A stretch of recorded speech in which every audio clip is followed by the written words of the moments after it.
Hello everyone. तो कैसे हो आप सब। मैं हूँ सोनी, आपकी स्टोरी टेलर और राइटर। बिना किसी देरी के सीधा आते हैं स्टोरी पे। आशिकी एक जुनून का पार्ट 80। पिछले पार्ट से सीधे आगे चलेंगे। ओके भाई, कल तो कुछ हासिल ही नहीं हुआ रिधि को। सोम्या, ये तो तुमने गलत किया यार। कैसे रिधि को छोड़ दिया कल इस हालत में। रिधि इसे नहीं छोड़ेगी। पहली बार तो खुद रिधि ने पहल की थी, लेकिन ही इनकी मस्ती देखो। खैर, भगवान मालिक, अब जो भी होगा। तो हमें दिखाते हैं सुबह का सीन सीधे। ठीक है, सौम्या की नींद खुलती है और उसके पास ही सोई थी रिधि। सौम्या हल्का मुस्कुराती है, धीरे से करीब आती है रिधि के, उसके पास आके उसके फोrehead पे किस करती है, प्यार भरा, और गुड मॉर्निंग विश करती है। कहती है, आई नो बहुत गुस्सा हो, बट कल आपने जो किया उसके लिए मेरा भी थोड़ा ईगो बरकरार रहना जरूरी है। अब चैलेंज लिया है तो कुछ भी करो, आपसे दूर रह के रहूँगी। रहना तो पड़ेगा ही। बस कल जो तीर आजमाया था आपने, दोबारा मत आजमाना। मैं हर बार कंट्रोल नहीं कर पाऊंगी और इस बारी मेरा कंट्रोल करना बहुत ज़रूरी है। यार, मेरी भी ईगो का सवाल है। और वो ये कहते हुए उठ जाती है, सावा लेती है और फिर डायरेक्ट आती है नीचे हॉल में, जहाँ ना सब लोग थे। सौम्या डायरेक्ट दादी के पास आके उन्हें हक करके गुड मॉर्निंग विश करती है और कहती है, दादी आपसे बात करनी है कुछ। यहाँ दादी कहती है, बोलो बच्चा। सौम्या कहती है, दादी आज पूजा है ना घर में। दादी कहती है, हाँ तो। सौम्या कहती है, आज पूजा से पहले सिया और तनु की सगाई करवानी है। दादी देखो कैसा रिएक्ट करती है। हाँ, वो कुछ नहीं बोलती यार, ना सवाल ना जवाब कुछ, सिर्फ इतना कहती है कि बच्चा इसमें पूछने की क्या बात है, हुक्म दो सबको कि तैयारी कर ले। वैसे भी कल जो तमाशा हुआ है उसकी सजावट भी अभी तक है, किसी का तो भला हो इस सजावट से। सौम्या कहती, दादी कूल डाउन, सब ठीक है। और वह सर्वेंट को ऑर्डर देती है कि जाओ जाके सिया के लिए उसकी पसंद के कपड़े और सब कुछ, उसकी ज़रूरत का हर सामान उसके रूम में पहुंचाओ। यहाँ हमें दिखाते हैं सिया को, जो अपने रूम में थी, अपने बेड में बैठी हुई, और वो पूरी रात नहीं सोई थी यार। पूरी रात उसने रो रो के गुजारी थी। पता नहीं उसमें इतनी हिम्मत कहाँ से आई जो उसने ये फैसला लिया। वो अपने ख्यालों से तब बाहर निकलती है जब उसका डोर नॉक होता है। वो कहती है, कौन। वहाँ सर्वेंट थे। सिया डोर खोलती है और एक एक करके सब उस रूम में आते हैं। उनके पास बहुत सामान था, जो सारा सामान रूम में रख के कहते हैं, मैम सौम्या मैम ने आपके लिए भेजा है और कहा है कि तैयार होकर रहिए आप। और वो लोग वहाँ से चले जाते हैं। यहाँ सिया जैसे उन कपड़ों को देखती है, वो और ज़्यादा टूट जाती है। वो बेड में बैठ के उन कपड़ों को पकड़ के अपने सीने से लगा लेती है और कहती है, क्या किस्मत पाई है मैंने, अपने ही प्यार के हाथों मुझे सगाई की सौगात मिल रही है। वो भी मेरा प्यार किसी और के नाम का श्रृंगार मुझे भेज रहा है। मैंने हमेशा चाहा था कि मेरी सगाई हो, शादी हो, आप ही मेरे कपड़े चूज़ करो, लेकिन इस तरह कभी नहीं सोचा था। और फिर वो अपने आंसू हल्के से साफ करके कहती है, लेकिन इसी में सबकी भलाई है और इनकी खुशी मेरी वजह से, या इनकी खुशी, इनके रिश्ते पे मेरी वजह से कोई भी असर नहीं आने दूंगी। मैं कुछ भी असर नहीं आने दूंगी। यहाँ तभी इस रूम में आते हैं भाभी लोग। सिया जल्दी से अपने सारे आंसू क्लीन करती है और भाभी लोग पहले तो उससे बहुत प्यार से बधाई देते हैं, फिर उसे तैयार करने लगते हैं। सौम्या हॉल में थी, तभी दादी कहती है, इतना सारा काम है, वो कहाँ है। भव्य सारी काम पे लगी है, उसकी कोई जिम्मेदारी है या नहीं। फिर सिर्फ शादी कर लेने से या मुंह चला लेने से ही इस खानदान की बहू बन जाएगी वो। सौम्या समझ जाती है कि रिधि की बात हो रही है और कहती है, दादी मुझे बोलिए ना, आप क्या करना है, मैं सब कर लेती हूँ। दादी तिरछी निगाहों से देखती है सौम्या को और कहती है, शर्म कर, कुछ तो शर्म कर, कुछ तो ख्याल रख अपने ओहदे का।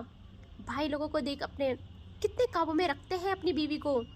सौम्या कहती है, हाँ हाँ हाँ, तो मैं भी रखती हूँ, देख रहे हो।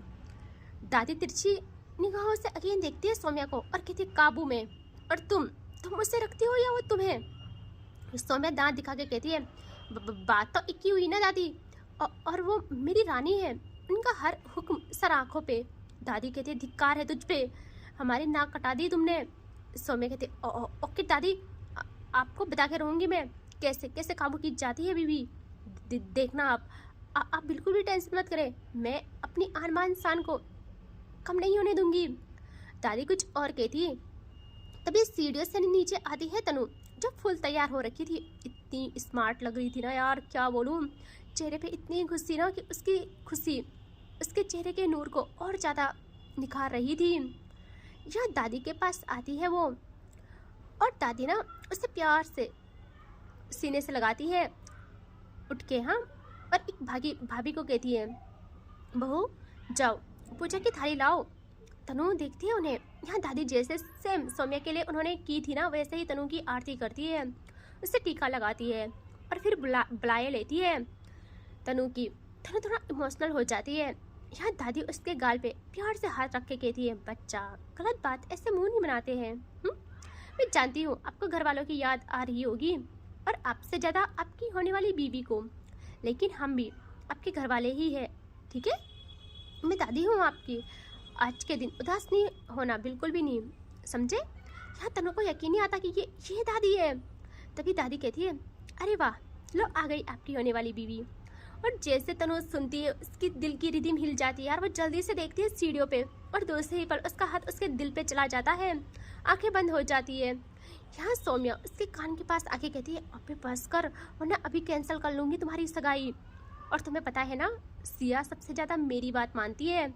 तनु की आंखें जल्दी से खुलती है, और उसकी नज़र सिया पे ही थी, बट वह सौम्या को कहती है, अबे तू क्या, भगवान जी भी आ जाए ना, अब ये कैंसिल नहीं करवा सकते, कोई नहीं करवा सकता। और ये मत समझना ये करके एहसान किया तूने, मैंने कल तेरी मदद की, उसके बदले तूने ये किया, बस हिसाब बराबर, अब दुश्मनी फिर से शुरू। सौम्या कहते, इसीलिए कहते बंदर को अदरक हजम नहीं होता। तनु कहती है, कहावत तो सही, मार कुत्ते को घी। सौम्या कहते, ओह तो इसका मतलब तुम। यार तनु इतनी जोर से कोहनी मारती है सौम्या को कि सौम्या एकदम अपना पेड़ पकड़ के सोफे में गिर जाती है। इतनी तेज गिरती है ना, उसका दर्द इतना तेज था कि उसका सर चकरा जाता है। यहाँ तनु इस इमोशंस को कंट्रोल नहीं कर पाती यार, और जल्दी से सीढ़ों पे आती है और बहुत प्यार से अपनी पीन के लिए हाथ आगे करती है। यहाँ सिया खामोश थी, कहीं नहीं देखती। तभी भाभी कहती है, सिया।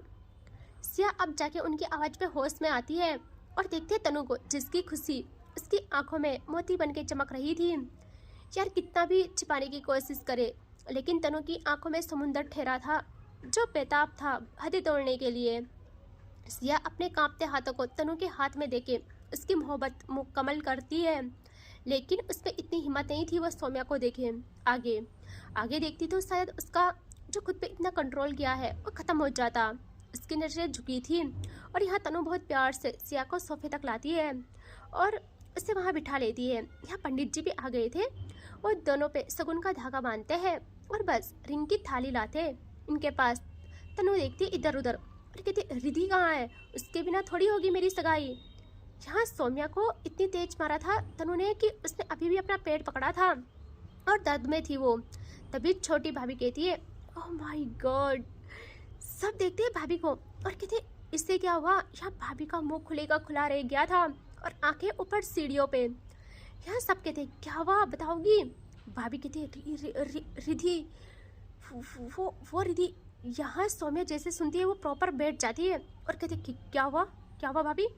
तभी सौम्या करती उनकी नज़रों का पीछा, और सब उनकी नज़रों का पीछा करते हैं। जैसे सब सीढ़ियों पे देखते हैं, ओ भाई बवाल उतर रही थी यार, मानो क्वीन उतर रही हो अपने थ्रोन में बैठने के लिए। आंखों में ऐसी चिंगारी कि सबकी रूस लग रही थी, और सौम्या उसकी आंखें बंद, तभी खुली, तभी बंद, तभी खुली और बड़ी बड़ी हो रही थी, और मुंह से बस इतना निकल रहा है, ओह माय गॉड। तो शेर का शिकार करने के लिए ये तीर आजमाया है रानी ने। भाई मतलब वाइट कलर जो जस्ता था ना उस पर, क्या ही बोले यार। और उसने उसमें साड़ी पहनी थी। यहाँ माही उसी वक्त रूम से निकलती है बाहर, और वो जैसे रिधि को देखती है, भाई उसे सहारा नहीं मिलता। कहाँ वो अपने लड़खड़ाते कदम और थरथराता दिल थामे उसके हाथ ऊपर सीढ़ियों की रेलिंग पे जम जाते हैं, और सौम्या का दिल रेस लगाना स्टार्ट। रिधि अपने बालों को प्यार से एक शोल्डर पे उड़ेलती है, प्रॉपर हॉल में आती है अब, और लाइक अ क्वीन सीधे दादी के सामने आके ठीक दादी के सामने वाले सोफे पे बैठ जाती है। ओ भाई सौम्या वो दादी के साथ बैठी थी। यहाँ दादी की नज़र शार्प हो जाती है कि सारी बहुएं खड़ी है और ये देखो यहाँ रिधि समझ गई थी कि वो क्या समझ रहे हैं। रिधि उनके साथ आई कांटेक्ट करते हुए बिल्कुल एक पैर के ऊपर दूसरा पैर क्रॉस पोजीशन में सेट करती है और सौम्या की आंखें उसी पल उसी अंदाज के मारे बंद हो जाती है। उससे सफोकेशन फील हो रही थी और खुद से कहती है तो मैडम जी ने ये वाला अस्त्र आजमाया है शेर को घायल करने के लिए, लेकिन मैं नहीं आऊँगी तुम्हारे पास, तो तुम्हारे जहाँ से मैं नहीं आऊँगी मैं। सौम्या कैसे नहीं चाहेगी यार, मुझसे कंट्रोल नहीं हो रहा है, लेकिन मैं क्यों वो शर्त लगाई, क्यों लगा के आई वो शर्त।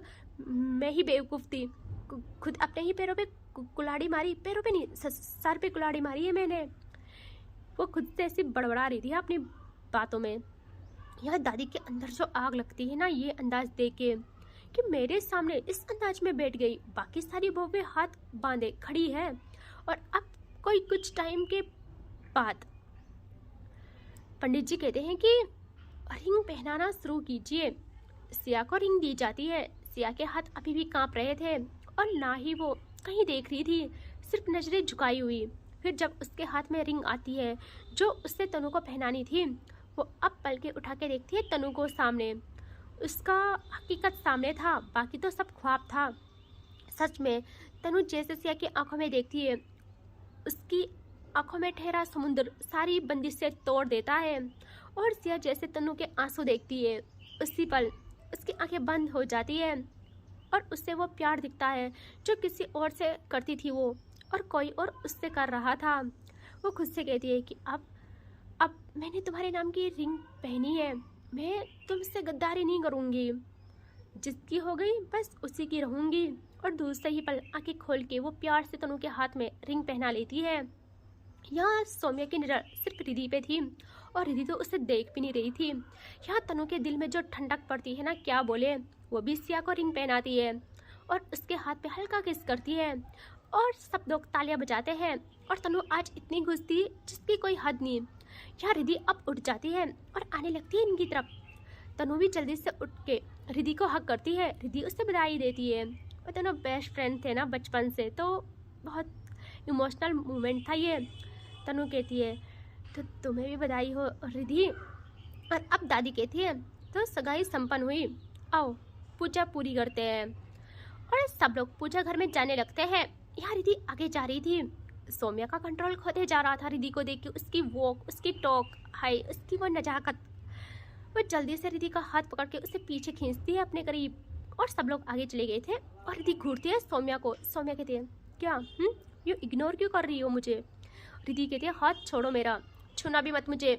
सौम्या कहती है अच्छा छूना भी मत, तो ये सब किसके लिए किया है। और ये करते हुए रिधि की कमर एरिया पे फिंगर स्लाइड करती है सौम्या। रिधि रफली उसका हाथ हटा लेती है और कहती है जरूरी है किसी के लिए किया होगा, मैंने खुद के लिए किया है, मैं खुद के लिए सजती संवरती हूँ, हाथ मत लगाना मुझे वरना। और वह सौम्या का हाथ झटक के सबके साथ आने लगती है और अच्छे से पूजा की जाती है अब। और सब जोड़े में आरती करते हैं। सिया और तनु को सबसे पहले करवाई जाती है क्योंकि आज उनकी सगाई थी। घर वाले फिर बारी बारी सब आरती करते हैं और अब बारी आती है सौम्या और रिधि की। इतना प्यारा मोमेंट था ना ये, इतना प्यारा, थंबनेल पे देख ही लिया होगा आप लोगों ने। सौम्या अच्छे से रिधि के पास आके उसकी कमर एरिया पे हाथ रखती है टाइट। रिधि कुछ कर नहीं सकती थी इस वक्त क्योंकि सब थे ना। यह दोनों साथ में आरती करना स्टार्ट करते हैं और ऐसे ही सौम्या उसके कान के पास आके कहती है सो मेरी जान बहुत खूबसूरत लग रही हो आज, कहर ढा रही हो कहर, मेरा मन तो कर रहा है। यहाँ रिधि कहती है तमीज़ से बात करो, हम पूजा कर रहे हैं। सौम्या कहते ओके ओके सॉरी यार। और ये लोग ना पूजा कंप्लीट करते हैं बहुत प्यार से, बहुत ही प्यार से। इतने प्यारे, सबसे बेस्ट कपल लग रहे थे यार, बहुत बेस्ट। और अब ये लोग ना वहाँ से हॉल में आते हैं। कोई कहीं बिजी हो जाता है यहाँ। और रिधि सौम्या के साथ आती ही नहीं ना उससे देखती ना बात करती है। वो भाभी लोगों के साथ आज काम कर रही थी, लाइक किचन में, कभी पूजा घर में। सौम्या का दिमाग खराब हो रहा था, तभी रिधि किचन में थी एक बारी सबके साथ।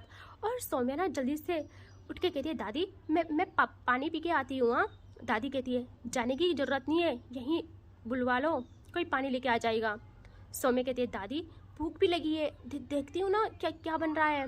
दादी कहती है हाँ हाँ जा, मुझे पता है कौन सी भूख लगी है तुझे, और इस भूख को लगाने के लिए आज उसने रूप से शिकार करने की सोची है। यहाँ सौम्या कहती है दादी कुछ भी, हाँ कुछ भी मतलब मुझे सच्ची में खाना खाना है, और वैसे भी मैं बीवी का गुलाम नहीं रहा, समझे आप। हुकूमत कैसे की जाती है मैं बताऊंगी आपको। देख रहे हो बोला भी ढंग से नहीं जा रहा था। वो कहती कि हुकूमत कैसे करनी चाहिए मैं बताऊंगी आपको, वो भी बीवी पे। यहाँ सौम्या ना ये कहते हुए आ जाती है किचन में जानबूझ के, और देखती है वहाँ सब थे, भाभी लोग मिठाई बना रहे थे। सौम्या डोर पे ही खड़ी रह जाती है। उसकी नजर रिद्धि की कमर एरिया पे जाता है यार, जहाँ पसीने की बूंद मानो पत्तों में टिकी ओस की बूंद के जैसे लग रही थी।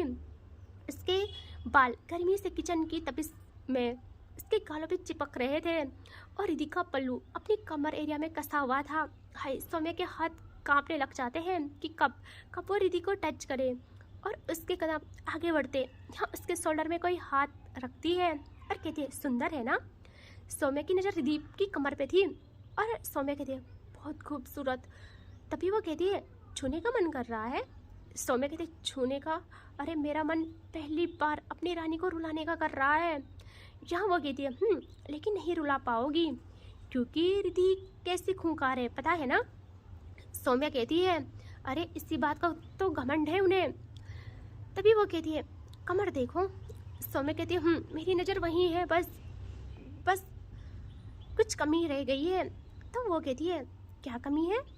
सौम्या कहती है मेरे वाइट्स के निशान होने चाहिए वहाँ। और जैसे सौम्या ये कहती है उसे सेंस आता कि वो क्या बोल रही है। वो दूसरे ही पल जल्दी से घबरा के देखते हैं अपने बगल, वहाँ सबसे छोटी वाली भाभी थी जो हंस रही थी। सौम्या जल्दी से साइड होकर डोर से लग जाती है और कहती है भाभी आप कैसी बातें कर रही थी मेरे साथ, लाज नहीं आती आपको। भाभी कहते ओह मैं बातें कर रही थी कि आप कुछ भी। हाँ, और क्या कहा था आपने बाइट्स, यहाँ ना उन्होंने लाउड कहा था। सौम्या जल्दी से उनके मुंह पे हाथ लगा लेती है, और रिद्धि के साथ साथ सब देखते हैं वहाँ, और वो शॉक्ड कि ये क्या कर रहे हैं यहाँ। सौम्या ने ना भाभी को ऐसे ही पकड़ा था, और भाभी ना सौम्या से सटी हुई थी। रिद्धि जैसे देखती है उसकी नज़र शार्प हो जाती है, वो बस एक लुक देती है सौम्या को, और सौम्या दूसरे ही बात समझ जाती है। वो जल्दी से भाभी को छोड़ के दांत दिखाने लगती है और कहती है I am sorry, I am really sorry. वो मैं तो बस, यहाँ सारी भाभियाँ हंसती है, बस रिद्धि नहीं हंसती। वो अपने काम पे फोकस करती है। सौम्या को ना अजीब ऑकवर्ड फील होता है, वो जल्दी से वहाँ से बाहर भाग जाती है। और यहाँ भाभी लोग कहते हैं रिद्धि क्या है ये सब, लड़ाई बड़ाई चल रही है क्या। रिद्धि कहती है नहीं भाभी ऐसा कुछ नहीं है। वो कहते हैं ओह ऐसा कुछ नहीं है। वो कहते हैं कि ओह ऐसा कुछ नहीं है, चेहरे से साफ पता चल रहा है आपके, वैसे चले जाओ ना एक बार मिल जाओ। रिद्धि कहती है मिलना और उससे माई फुट कभी नहीं, मुँह भी ना लगाओ मैं उससे। भाभी कहते ओह कोई तो कह रहा था कि लड़ाई नहीं चल रही। रिद्धि कहते हैं भाभी प्लीज़ ना छेड़े नहीं। वो सब ना हंसते हैं और कहते हैं कोई नहीं, ये लो इस मिठाई को आप लोग ना मंदिर में रख के आइए, ये पहली मिठाई भगवान जी को चढ़ाई जाती है। रिद्धि हाँ में सर हिलाती है और किचन से मिठाई लेती है, और मंदिर एरिया में लाना था उसके कदम बस किचन से बाहर ही निकले थे कि कोई क्या यार, सौम्या से ना उसकी कमर से पकड़ के एकदम दीवार पे पिन कर लेती है भाई रफली। हाँ, इतना सडन हुआ था ना रिद्धि समझ ही नहीं पाती। साइड में जहाँ थोड़ा ना अंधेरा था उस जगह लेके वो दीवार पे पिन कर लेती है रिद्धि को। रिद्धि घबरा जाती है क्योंकि उसने इसकी उम्मीद नहीं की थी। यहाँ सौम्या को ना उस पर बहुत प्यार आ रहा था। सौम्या का हाथ रिद्धि की टमी पे चला जाता है और दूसरा कमर एरिया पे पकड़े हुए और नजरें रिद्धि पे। रिद्धि कहती ये क्या है, ये सब क्या है, चुपचाप हटो यहाँ से। सौम्या कहते हैं नहीं हटी तो। रिद्धि कहते परसों की लात भूल गए, या दोबारा याद दिलाओ। सौम्या कहते ओह तो अब तुम अपने परमेश्वर को लात मारोगी। रिद्धि कहती परमेश्वर, तुम राक्षस हो, तुम राक्षस। परमेश्वर का नाम लेके ना बदनाम मत करो उन्हें, मेरी एक राक्षस से शादी हो रही है। सौम्या कहते जान ठीक है राक्षस वाला परमेश्वर समझ लो। रिद्धि कहती है आ गए ना अपनी असली। सौम्या कहते चुप, एक लफ्ज़ और मत बोलना, समझे आप। इसी के साथ वह रिद्धि की टमी पे प्रेस करती है और उसके करीब आती। रिद्धि को पता था उसने कंट्रोल नहीं किया, करना है अब। वो दूसरा ही बल जोरदार मारती है सौम्या पे पैर अपने और अपनी हील्स चुबा लेती है उसमें। उसने ना स्लीपर्स पहने थे सौम्या ने और रिद्धि की हील्स लग जाती है। सौम्या की आंखें भाई इतनी बड़ी बड़ी हो जाती ना दर्द से, और दूसरे ही पल वो रिद्धि को सेकंड के हिसाब से छोड़ देती है। और वहां से रिद्धि कहती है, रात को जो ड्रामा हुआ था ना तुम्हारा, अब मेरे पास आके दिखाओ, सही सलामत नहीं बचेंगे तुम्हारे हाथ पाँव अगर तुम मेरे पास आए तो। और वो ये कहते हुए वहाँ से मिठाई पकड़ के आ जाती है मंदिर एरिया में। यहाँ सौम्या कहते मैं तुम्हें आज नहीं छोड़ूंगी, और वो रिद्धि के पीछे आने लगती है और बस हॉल तक ही आई थी। यहाँ दादी कहती है, हो गई हो अगर तुम्हारी भूख खत्म। उसे निहारते निहारते तो कुछ काम की बात करे। यहाँ सौम्या जैसे देखती है दादी को, वो जल्दी से दादी के पास आके बैठ जाती है और कहती है, दादी कुछ भी मतलब भाई लोगों के सामने तो थोड़ा सा। यहाँ दादी कहती है, भाई राजा है, अपनी बीवी को कैसे रखा जाता है उन्हें अच्छे से आता है, तेरी तरह नहीं उसका पल्लू पकड़ के घूम रही है। सौम्या कहती है, दादी ऐसा तो नहीं किया मैंने। यहाँ दादी कहती है, अच्छा तो पसीना क्यों आ रहा है तुझे, और ये पैर क्यों पकड़ रही है। सौम्या जैसे समझती है ना, वो प्रॉपर टिक जाती है सोफे में, अपने दर्द को भूल गए। हाँ देख रहे हो, और पैर क्रॉस पोजीशन में सेट करती है। दादी कहती है, क्या है ये सब। तो वो कहती है, दादी किसने कहा मेरे को पसीना आ रहा है। या दादी कहती है, किसी ने नहीं कहा, जो तुमने उसके कदमों में गुरूर रखा है ना मेरा, उस हाव भाव से सब समझ जाती हूँ मैं। यहाँ सौम्या कहती है, दादी कुछ भी। दादी कहती है, अगर नहीं है तो जरा हिम्मत है तो ये करके दिखाओ। सौम्या कहते है, क्या। तो ना दादी ना भाई को इशारे करती है कुछ। यहाँ भाई अच्छे से टिक जाते हैं सोफे में, और वो कहता नहीं यार, चिल्लाता है। वो कहता है कि अन्नपूर्णा, और उसकी आज में ऐसी गरज और घमंड, या ये बोलो कि हुकूमत थी कि उनकी बीवी भाग के आती है किचन से। यहाँ वो सौम्या पे देखते हुए कहते हैं, कितना टाइम लगा दिया तुमने आने में, मैं कब से चिल्ला रहा हूँ, पानी लेकर आओ जल्दी। वो कहते जी अभी लाई, और वो किचन में आ जाती है। यहाँ सौम्या की आंखें बड़ी की बड़ी, वो कहती ये करना है मुझे। और वो कहती, दादी क्यों मेरी मौत को न्योता दिला रहे हो मुझसे ही। दादी कहती है, भूल गई कल उसने किस तरह मेरी बेइज्जती की थी। खैर तुम रहने दो, तुम्हें तो बस। यहाँ सौम्या कहती है, दादी बात पानी लाने की है ना, तो मेरे को बोलो ना, मैं लाती हूँ ना पानी। रिद्धि को पानी लाने के लिए क्यों बोलना है। दादी कहती है, तुमसे तो ना कुछ बात ही करना बेकार है। सौम्या कहती है, दादी अगर मैं ले आऊँ पानी तो रिद्धि को पानी लाने के लिए बोलना है ना, बस इतनी सी बात। यहाँ दादी कहती है, चुप, पहले तो ये कांपना बंद कर, भाई को देख अपने कैसे काबू में रखते हैं सब कुछ। यहाँ दादी कहती है, सीख कुछ उनसे। सौम्या कहती है, दादी अगर मैं ले आऊँ पानी तो। दादी उससे मुंह साइड करके मुंह फुला लेती है। यहाँ सौम्या कहती है, ओके फाइन बोलती हूँ मैं रिद्धि को। और इसके आगे देखेंगे नेक्स्ट पार्ट में, ठीक है। देखते हैं यार वो किस तरीके से बोलती है, और मुझे तो नहीं लगता रिद्धि पानी लेके आएगी, ये उसी की बेइज्जती कर देगी। एंड इसके आगे देखेंगे नेक्स्ट पार्ट में, ठीक है। Take care, bye bye.